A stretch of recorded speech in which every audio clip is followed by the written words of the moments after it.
When the brothers returned home, they told their father, saying, "O our father, we have been denied further supplies. So send our brother with us, so that we may receive our measure, and we will definitely watch over him." Surah Yusuf, Ayah 63. Yaqub was enraged.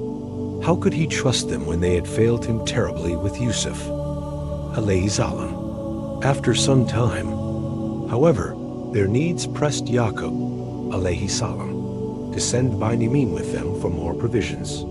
He took their solemn oath to safeguard him. Yaqub then prayed to Allah to safeguard their departure. Allah is the best protector and is the most merciful. Surah Yusuf 12 to 64. Yusuf, alayhi salam, reunited with his brother. Yusuf welcomed the privileged guests and invited them to a feast.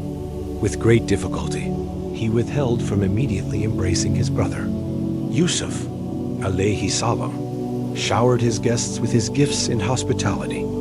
Afterward, Yusuf arranged for Binyamin to be lodged in a room with him alone, where he disclosed, "Indeed, I am your brother." 12 to 69. Binyamin was overjoyed and swung his arms around his older brother. They cried for a little before Yusuf tried to reassure him. "Indeed, I am your brother, so do not despair over what they used to do to me." Surah Yusuf 12 to 69. The next day, Yusuf filled his brother's bags with grain, then secretly planted the king's golden bowl in Binyamin's bag. As they were about to leave, the king's soldiers closed the gates and stopped the brothers. They informed them that the king's cup had gone missing.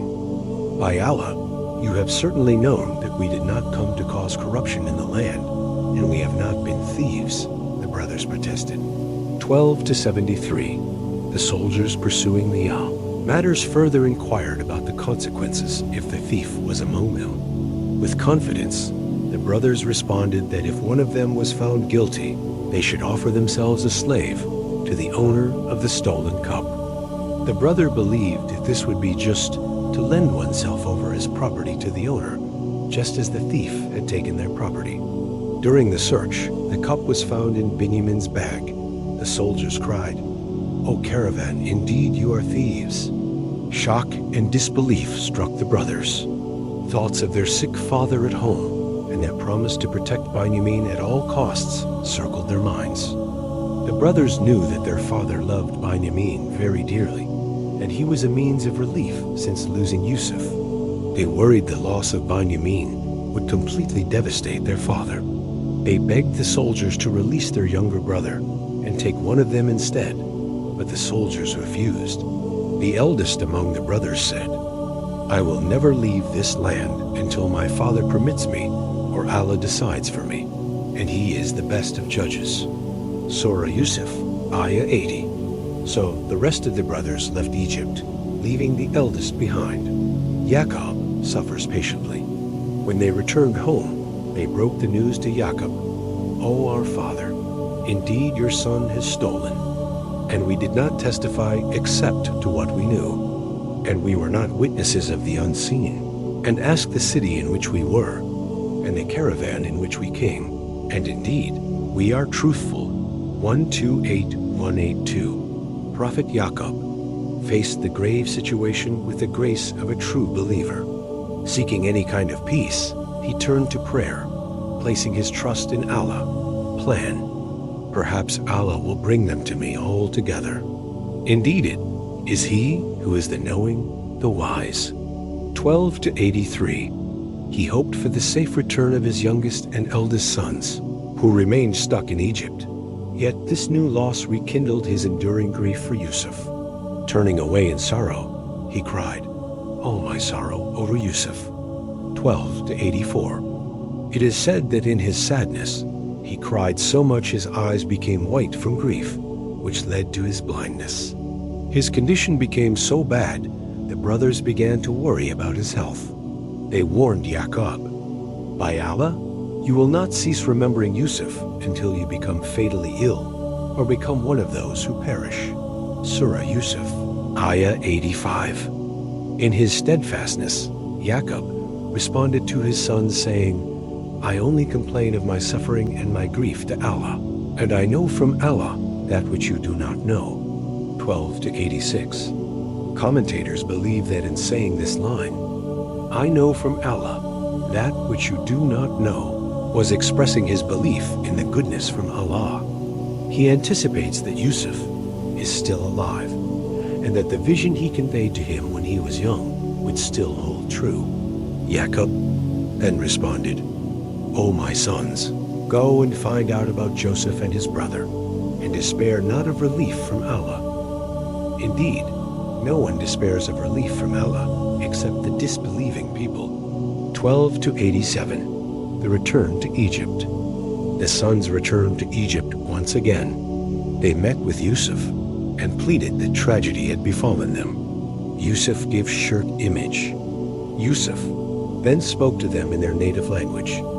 Do you know what you did with Yusuf and his brother when you were ignorant? Surah Yusuf, Ayah 89. It didn't take long for the brothers to realize that this was indeed their long-lost brother, and they began to tremble in fear. But Yusuf comforted them, saying, No blame will there be upon you today. Allah will forgive you, and He is the most merciful of the merciful. Surah Yusuf, Ayah 92. He then said, Take this, my shirt, and cast it over the face of my father. He will become seeing, and bring me your family all together. Surah Yusuf, Ayah 93. As instructed, the brothers cast Yusuf's shirt over their father's face, and Allah miraculously restored his eyesight. They beseeched their father to seek Allah's forgiveness for them. Together, they all set off to Egypt, where Yusuf warmly welcomed them. Yusuf raised his elderly father upon the throne. He said, O my father, this is the explanation of my vision of before. My Lord has made it reality, and He was certainly good to me when He took me out of prison and brought you here from Bedouin life after Satan had induced estrangement between me and my brothers. Indeed, my Lord is subtle in what He wills. Indeed, it is He who is the knowing, the wise. Surah Yusuf, Ayah 100. Allah, in His infinite wisdom and mercy, brought about the reunion of father and son after many years of separation. In a beautiful fulfillment of Allah's Subhanahu wa ta'ala decree, the surah, which began with Yusuf's alayhi salam prophetic dream, concludes with reaching the point where that becomes a reality. Yusuf, alayhi salam, makes a dua to his creator, thanking him for all his blessings. Creator of the heavens and earth, you are my protector in this world and in the hereafter. Cause me to die a Muslim and join me with the righteous. Surah Yusuf 12 to 101. Brief summary. Prophet Yusuf knew from his dream that he was destined for greatness, but it seemed at every turn of his life he was met with difficulties and adversity. He was betrayed by his brothers, sold as a slave, and unjustly imprisoned. Yusuf, alayhi salam, could have chosen to be bitter and question Allah, subhanahu wa ta'ala, by saying, I thought you had ordained for me greatness. He could have easily complained and asked, why do these things keep happening to me? But he knew better. He knew Allah, subhanahu wa ta'ala, had a plan for him, and he had to just keep faith.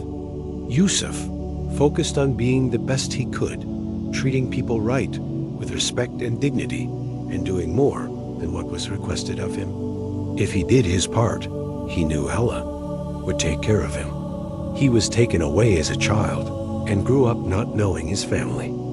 And despite these odds, he grew to be a man of noble status, respected by all those who met him. From Al-Aziz to the women who cut their hands and to the king, they all admired Yusuf for his excellent qualities. It's a lesson that circumstances don't make the man. They only reveal him to himself. It is also noteworthy to mention that the story of Prophet Yusuf holds a unique place in the Quran. He is the only prophet to have his story told chronologically within a single surah, titled Surah Yusuf. Contrast this with the stories of the other prophets, which are mentioned in different surahs and require piecing together. We strongly recommend readers to listen and follow, along with the translation of Surah Yusuf, as it beautifully recounts the entirety of the Prophet Yusuf journey. There was certainly in their stories a lesson for those of understanding. Never was the Quran a narration invented, but a confirmation of what was before it, and a detailed explanation of all things and guidance and mercy for a people who believe. Surah Yusuf Ayah 111, 943.